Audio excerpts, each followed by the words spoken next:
अस्सलाम वालेकुम रहमतुल्लाहि व बरकातहू। हमने अकाउंटिंग फॉर मैन्युफैक्चरिंग पढ़ना शुरू किया था और अकाउंटिंग फॉर मैन्युफैक्चरिंग में कल एक बुनियादी सा ढांचा हमने देखा था कि कॉस्ट ऑफ सेल्स कैसे निकाली जाती है।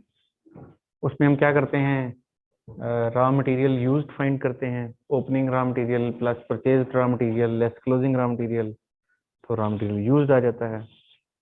फिर हम डायरेक्ट लेबर की जो कॉस्ट है वो ऐड कर लेते हैं। फिर हम फैक्ट्री के बहुत सारे ओवरहेड्स हैं, मैन्युफैक्चरिंग ओवरहेड्स हैं, वो जमा कर लेते हैं खर्चे। तो हमारे पास टोटल करंट मैन्युफैक्चरिंग कॉस्ट आ जाती है या करंट फैक्ट्री कॉस्ट आ जाती है। इसमें opening work in process add हो जाता है, closing work in process less हो जाता है, तो कॉस्ट ऑफ गुड्स मैन्युफैक्चर्ड आ जाती है। और फिर इसमें ओपनिंग फिनिश गुड ऐड हो जाती है और क्लोजिंग फिनिश गुड लेस हो जाती है, तो कॉस्ट ऑफ सेल्स आ जाती है। ये चीज ऑलरेडी हमने कल पढ़ ली। इसको अगर मैं कहीं बने हुए टेबल से, ये आ गया, नहीं ये नहीं है,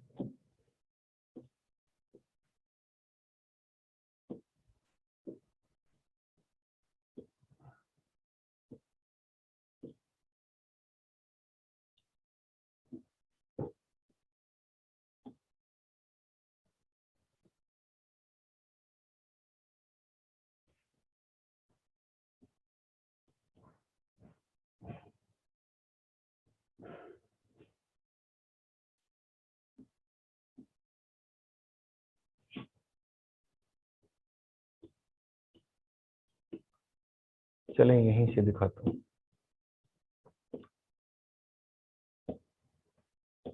ये बना हुआ नहीं,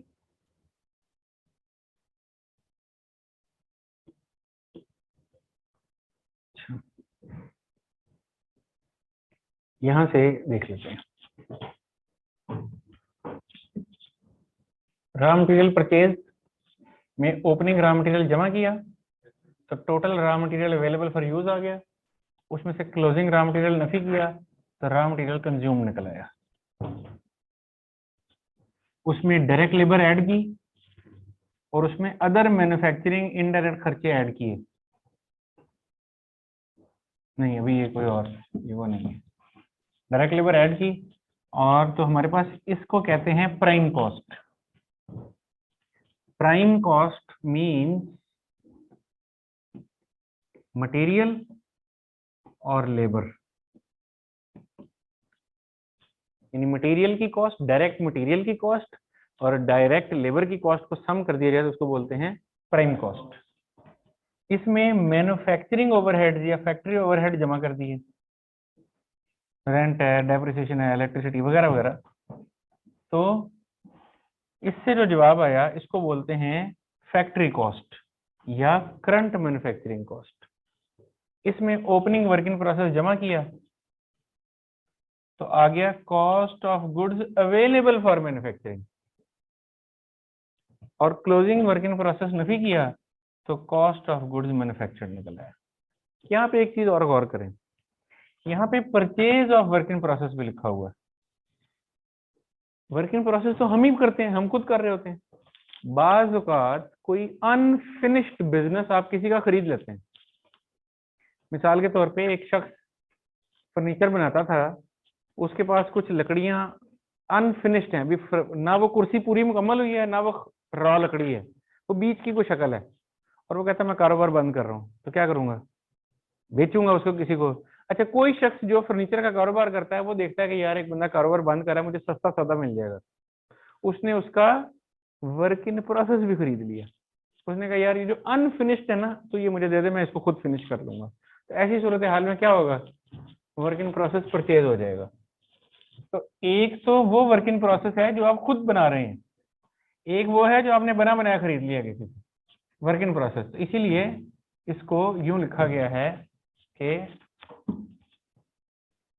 ये जो आपने पैसे डाले हैं ये आपने वर्क इन प्रोसेस में पैसे डाले हैं, plus opening work in process, plus अगर मैंने कोई खरीद लिया है वर्क इन प्रोसेस, तो आ गया cost of goods available for manufacturing.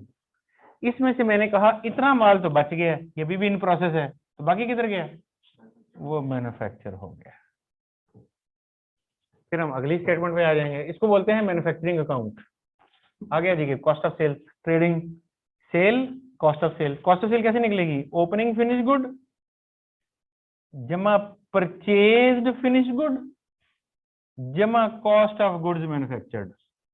Again ये वही बात है, ये फिनिश गुड पहले से मेरे पास पड़ी थी, ये मैंने अब बना ली है, ऊपर निकाली ना कॉस्ट ऑफ गुड्स मैन्युफैक्चर्ड। हो सकता है कि कोई फिनिश गुड बनी बनाई भी मैंने खरीद ली हो, भाई मैं खुद कुर्सियां बनाता हूँ और कोई कुर्सियां मैंने बनी बनाई भी खरीद ली हैं, तो परचेज फिनिश गुड।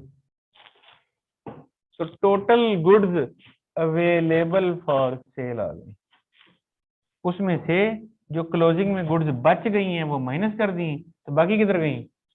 सोल्ड। तो कॉस्ट ऑफ सेल्स निकल आई। और अब सेल में से कॉस्ट ऑफ सेल माइनस करेंगे तो ग्रॉस प्रॉफिट निकल आएगा। इससे आगे प्रॉफिट एंड लॉस वैसे ही एडमिन के खर्चे, सेलिंग के खर्चे, इंटरेस्ट वगैरह वगैरह डालेंगे और नेट प्रॉफिट निकल आएगा। तो ये जो हिस्सा है, इतने हिस्से को हम बोलते हैं ट्रेडिंग अकाउंट, जिसमें sale, cost of sale, GP निकलता है।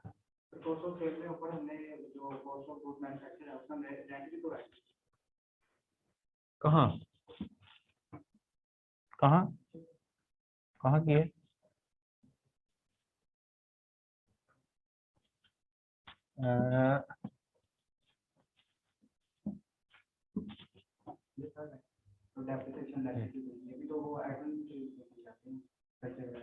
ये क्या है? ये फैक्ट्री के खर्चे हैं, यानी फैक्ट्री का रेंट, फैक्ट्री की डेप्रिसिएशन, फैक्ट्री की रिपेयर, नॉट एडमिनिस्ट्रेशन की रिपेयर।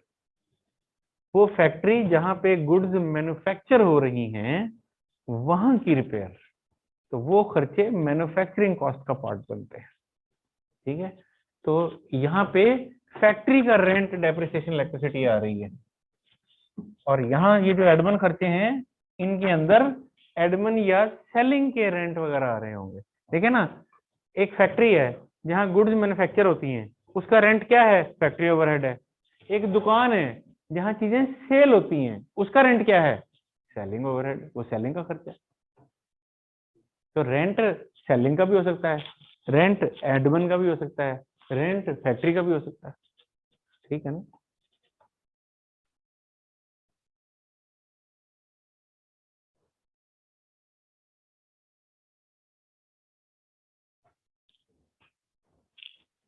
ओके, तो इस तरह से हमने मैन्युफैक्चरिंग का जो वो मामला है उसको देख लिया।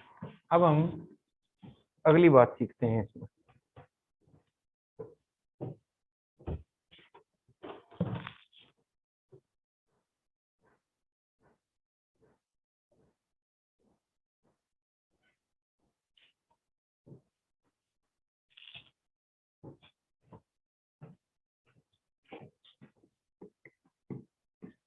पर यूनिट कॉस्ट कैसे निकालेंगे? भाई आपने इस मर्तबा 15,000 चॉकलेट्स बनाई हैं, एक चॉकलेट कितने की बनती है?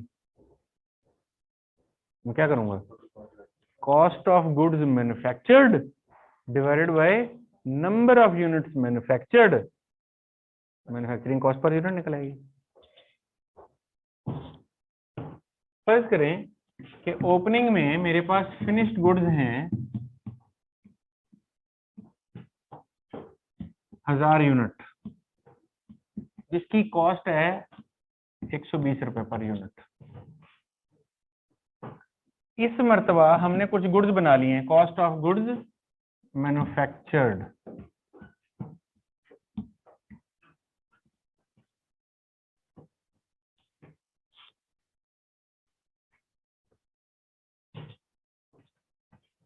फर्ज करें 10,40,000 की, और जो नंबर ऑफ यूनिट्स मैन्युफैक्चर्ड हैं वो हैं, फर्ज कर लीजिए 8,000। तो पर यूनिट कॉस्ट बता सकते हैं? आप क्या करेंगे? आप कहेंगे 10,40,000 के 8,000 यूनिट बनाए हैं, तो 10,40,000 तकसीम 8,000, क्या जवाब आया? 130 रुपए। तो 130 रुपए का एक यूनिट तैयार हुआ है, ठीक है। अच्छा, अब मैं आपको कहता हूं कि जी यूनिट सोल्ड वो कितने हैं, फर्ज कर लें 7500, 7300 यूनिट सेल हो गए। तो क्लोजिंग स्टॉक कितना होगा फिनिश गुड का, कितना होगा 1500, बिल्कुल ठीक बात है। 1000 यूनिट ओपनिंग में थे, 8000 और बना लिए तो 9000 हो गए, 9000 में से 7500 बिक गए तो 1500 बच गए। अब ये 1500 यूनिट जो बच गए ये क्या है, ये इन्वेंट्री है, इसकी कॉस्ट निकालनी, निकालें क्या कॉस्ट है इसकी।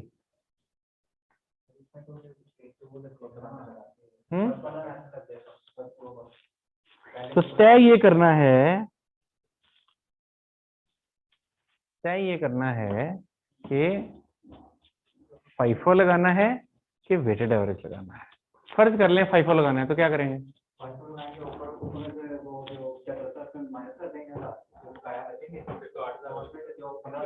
इसका मतलब है कि जो फर्स्ट इन थी यानी जो ऊपर वाले 1000 यूनिट थे ये बिक गए हैं और जो बचे हैं वो इन 8000 में से बचे हैं और उसकी पर यूनिट कॉस्ट क्या थी 130 रुपए। तो इसका मतलब है कि 1500 × 130 फाइफो के मुताबिक फिनिश गुड की वैल्यू निकल आएगी। लेकिन अल्टरनेटिवली हो सकता है कि मैं कहूं कि वेटेड एवरेज निकाल दें।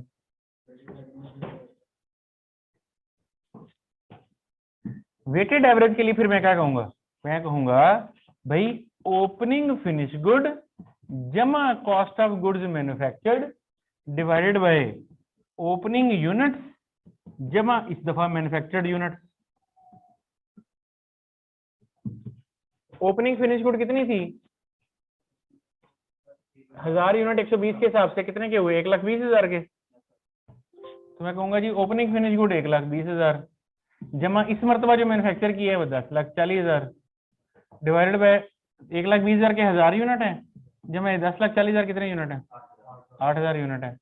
तो टोटल रुपयों को टोटल यूनिट्स पे डिवाइड करते हैं 100, तो एवरेज निकल आई 100। अब क्लोजिंग इन्वेंट्री को कितने पे लूंगा 129 रुपए पे ले लूंगा, तो फिनिश गुड की वैल्यू निकल आई। तो फिनिश गुड की जो भी वैल्यू निकली है वो 1500 ज़रब अगर वेटेड एवरेज हो तो 129 और अगर फाइफो हो तो 130 करके वो निकल आई। अब मैं कॉस्ट ऑफ सेल बना लूंगा, मैं लिखूंगा ओपनिंग फिनिश गुड जमा cost of goods manufactured less closing finish good is cost of sale. ठीक है, कॉस्ट ऑफ सेल्स कह लें या कॉस्ट ऑफ गुड सोल्ड कह लें। ठीक है, ओपनिंग फिनिश गुड 1,20,000 की, कॉस्ट ऑफ गुड मैन्युफैक्चर्ड 10,40,000 की, क्लोजिंग इन्वेंट्री अब फाइफो पे या वेटेड एवरेज पे जिस पे भी लेनी है। मसलन आप ले लें 129 रुपए वेटेड एवरेज ले लें, 129 ज़रा 1500 193,500, तो बाकी क्या बचा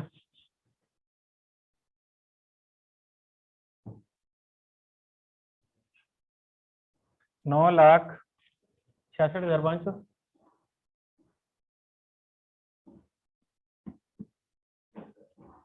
9,66,000 कॉस्ट ऑफ सेल निकले। अगर फाइफो मेथड होता तो इसकी जगह पे इन्वेंट्री की वैल्यू बदल जाती है और कॉस्ट ऑफ सेल बदल जाती। तो इस तरह से मैन्युफैक्चरिंग बिजनेस में हम वर्किंग करते हैं।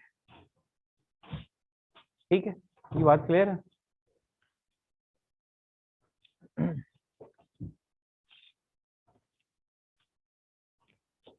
अगली बात,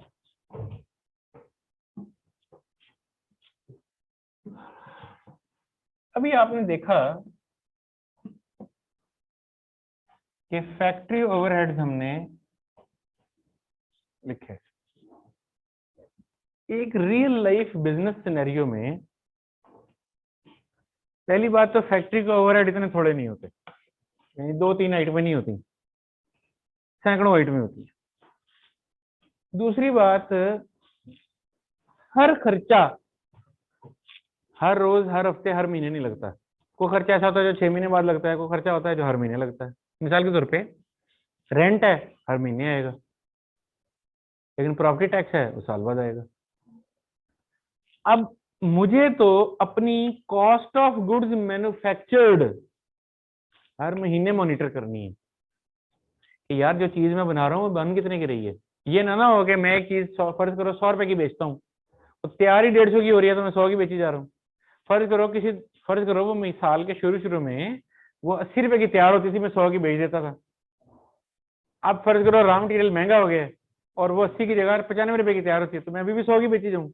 नहीं, मैं रेट बढ़ाऊंगा। मुझे पता होगा तो रेट बढ़ाऊंगा ना। So I need to know every month probably at least और every day और every week के मुझे एक यूनिट अब कितने में मैन्युफैक्चर हो रहा है। फैक्ट्री ओवरहेड तो दिनों के हिसाब से थोड़ी लगते हैं। वो तो मसलन महीने बाद रेंट आ जाना है, तो वो ये थोड़ी है कि एक दिन का रेंट इतना है, वो तो महीने के बाद आना है।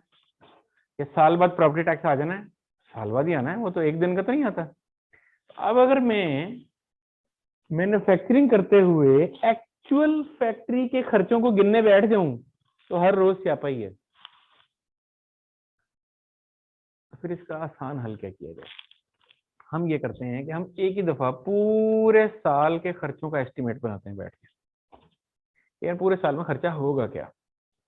मसलन हम कहते हैं कि पूरे साल में टोटल किराया इतना होगा, टोटल बिजली का बिल इतना का आएगा, डेप्रिसिएशन इतनी होगी, रिपेयर मेंटेनेंस इतनी की हो जाएगी, स्टोर स्पेयर इतने के यूज हो जाएंगे, गैस का बिल इतना आ जाएगा, इलेक्ट्रिसिटी बिल इतना आ जाएगा, टेलीफोन बिल इतने आ जाएंगे, ये सैलरी हम दे रहे हैं लोगों की वो इतनी आ जाएंगी, प्रॉपर्टी टैक्स इतना। इस तरह पूरे साल के सारे खर्चों का एस्टिमेट लगाते हैं बैठ के।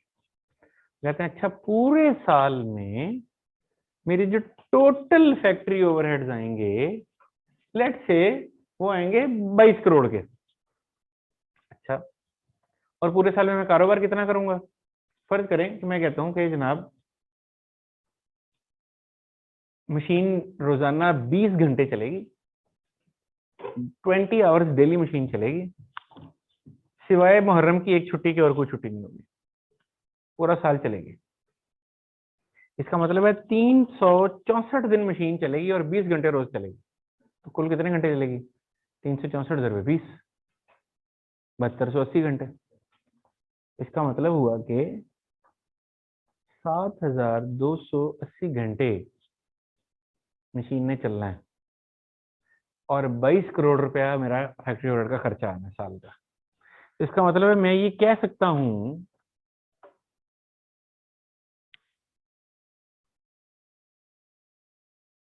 कि 22 करोड़ डिवाइडेड बाय 7280 घंटे, ऑन एवरेज फी घंटा मेरी जो फैक्ट्री ओवरहेड हैं वो 30,220 रुपए हैं। अब मैं आसानी होगी मेरे लिए, इस महीने मशीन जितने घंटे चली है ज़रब 30,220 रुपए, ये मेरे फैक्ट्री ओवरहेड है इस महीने के। अच्छा फर्ज करो मैं कॉस्ट ऑफ गुड्स मैन्युफैक्चर्ड 5 दिन की बना रहा हूँ, मैं कहूँगा 5 दिन में कितने घंटे मशीन चली है, ज़रब 30,220 रुपए, ये मेरे 5 दिन का फैक्ट्री ओवरहेड है। तो मैंने अपनी जिंदगी आसान कर ली by pre determining the factory overhead. मैंने पहले से फैक्ट्री ओवरहेड तय कर लिए हैं, फी घंटा 30,220 रुपए। ठीक है, अब अगर आप मुझसे 6 घंटे की भी फैक्ट्री ओवरहेड मांगेंगे तो मैं आपको बता सकता हूँ 6 रुपए 30,220 रुपए। मैं आपसे कहता हूँ यार इस तरह करो, 1 मार्च से लेके 14 मार्च तक की मैन्युफैक्चरिंग कॉस्ट निकाल दो। तो आप 1 मार्च से 14 मार्च का रॉ मटेरियल लेंगे, आसान बात है। 1 मार्च का ओपनिंग रॉ मटेरियल, 14 मार्च का क्लोजिंग रॉ मटेरियल, दरमियान में जो परचेज हुआ उसका रॉ मटेरियल प्लस माइनस करेंगे तो मटेरियल यूज निकल आएगा। 14 दिनों के कारीगर को पैसे कितने दिए, लेबर की तनख्वाह, डायरेक्ट लेबर निकल आएगी। फैक्ट्री ओवरहेड 14 दिन के केड़े फैक्ट्री ओवरहेड निकलते हैं? मैं कहूँगा यार रेंट तो महीने का होता है, बिजली का बिल अभी आया नहीं है ना, प्रॉपर्टी टैक्स अभी आया नहीं है, रिपेयर अभी हुई नहीं है, रिपेयर तो हो जानी है, अभी तो पैसे दिए नहीं, वगैरह वगैरह। मैं कहूँगा जरूरत नहीं है। 14 दिनों के घंटे कितने थे, ज़रब 30,220 रुपए, ये फैक्ट्री ओवरहेड। इसको कहते हैं प्री डिटर्मिन्ड फैक्ट्री ओवरहेड, कि हमने पहले से फैक्ट्री ओवरहेड तय कर रखे हैं। इन्हीं को अप्लाइड फैक्ट्री ओवरहेड भी बोलते हैं, कि हमने पहले से अप्लाई करके, यानी हमने एक रेट तय कर लिया जिसपे हमने अप्लाई करते जाना। हमने कहा 30,220 डाल दो, अप्लाई कर दो, अप्लाइड ओवरहेड। ये एक्चुअल नहीं है, ये एस्टिमेटेड अप्लाइड है। तो फिर क्या होता है कि आप इस मैन्युफैक्चरिंग में बजाय यहाँ पे रेंट डेप्रिसिएशन वगैरह डालने के आप यहाँ डालते हैं फैक्ट्री ओवरहेड अप्लाइड, या उसको कहते हैं प्री डिटरमेंट। फर्ज करें घंटे हैं 3000, आपने कहा 3000 ज़रबे 30,220, तो जवाब आया, आपने यहाँ वो फैक्ट्री ओवरहेड डाल दिया, खत्म। आपने कहा बात मेरी मैन्युफैक्चरिंग कॉस्ट निकल आएगी, ठीक है। लेकिन एक मसला है, 3000 ज़रबे 30,220 करें, क्या जवाब आया? 90,06,60,000, 60,000। इसका जवाब है 90,06,60,000। जब आपका साल पूरा होगा और आपने प्री डिटरमेंट आपने 90,06,60,000 डाल दिया, क्या जरूरी है कि एक्चुअल ओवरहेड भी इतने ही हुए होंगे? तो मुख्तलिफ होंगे, आपने तो अंदाजे से ही डाला ना। हो सकता है अब ये पैसे हैं 9,06,60,000, हो सकता है एक्चुअल खर्चा 9,15,00,000 का हो गया हो सकता है एक्चुअल खर्चा 9,02,00,000 का हुआ हो, कम भी हो सकता है, ज्यादा भी हो सकता है। फिर मैं क्या करूंगा, मैं इस कम या ज्यादा की सिर्फ एडजस्टमेंट कर लूंगा, मैं कॉस्ट ऑफ सेल्स बनाऊंगा। अब देखिए मैंने लिखा ओपनिंग फिनिश गुड जमा कॉस्ट ऑफ गुड्स मैन्युफैक्चर्ड, है ना। इस कॉस्ट ऑफ गुड्स मैन्युफैक्चर्ड में मैंने एफर्ट कौन से डाले हुए हैं? एस्टिमेटेड। अब मैं यहां आके देखूंगा कि एक्चुअल कितने थे। मैं कहूंगा यार एक्चुअल थे 9,10,00,000 के, मैं डाल कितने चुका हूं? 9,06,60,000 के। इसका मतलब है 3,40,000 अभी और भी खर्चा डालना है। यहां आके मैं करूंगा प्लस अंडर अप्लाइड एफओएच 3,40,000, यानी खर्चा मैंने डाल दिया कि भाई मैंने अंडर अप्लाई कम डाल दिए, कम खर्चे डाले थे, आज पूरे कर रहा हूं, खर्चा ऐड कर दिया। या मैं कहूंगा फर्ज करो एक्चुअल खर्चा है 9 करोड़ का, तो मैं तो 9 करोड़ 6 लाख डाल चुका हूँ, 6,60,000, तो 6,60 में ज्यादा डाल चुका हूँ, तो मैं यहां आके क्या करूंगा, माइनस ओवर अप्लाइड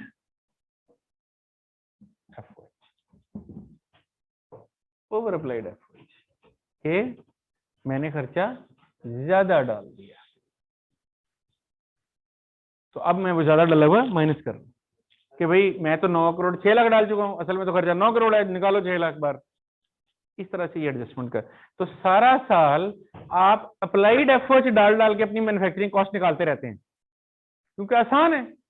एंड पे आके आप एक बहुत सारी वर्किंग करके अप्लाइड को एक्चुअल से कंपेयर करते हैं और डिफरेंस की एडजस्टमेंट डालते हैं। तो ये तरीकाकार है कॉस्ट ऑफ गुड्स मैन्युफैक्चर्ड निकालने का। जी बिल्कुल पड़ेगा, बिल्कुल पड़ेगा, बिल्कुल। लेकिन इसलिए देखिए ना, आपने जो प्री डिटरमिन्ड एफर्ट का रेट निकाला था वो सोच समझ के निकाला था ना।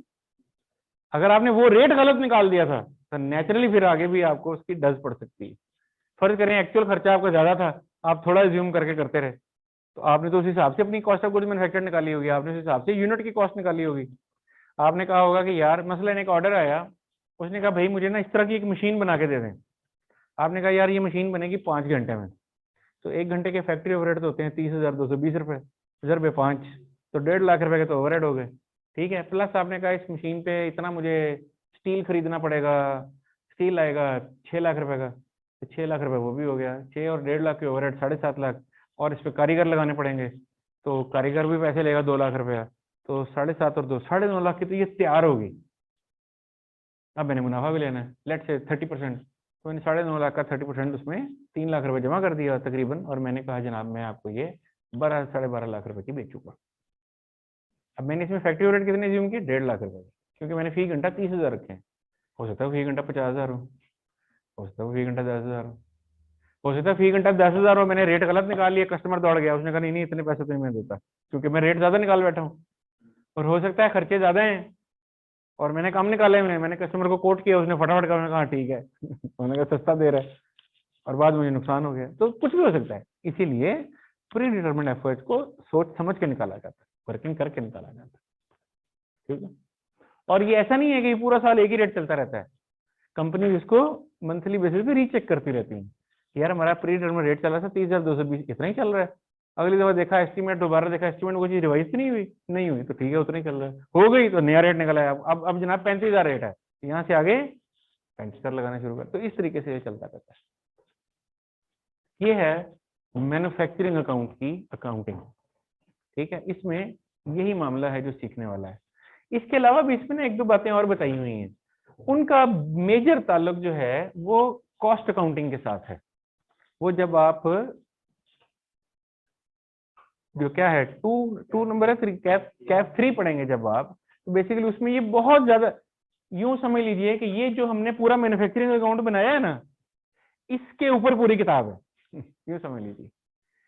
मटेरियल पे अलग चैप्टर आ जाएगा, मटेरियल के अंदर डेप्थ में आप घुस जाएंगे, लेबर पे अलग चैप्टर आ जाएगा, लेबर की डेप्थ में घुस जाएंगे, फैक्ट्री ओवरहेड्स पे अलग चैप्टर आ जाएंगे, उसमें अलग घुस, वो फिर इसके ऊपर पूरी तफसील है, फिर उसकी जर्नल एंट्रीज कैसे होंगी, सारा कुछ। लेकिन जो फाइनेंशियल अकाउंटिंग के परस्पेक्टिव से मेन बात थी वो वाजिब होगी। इसमें हमने इतना ही करना है, इससे ज्यादा हम इसमें नहीं पढ़ेंगे।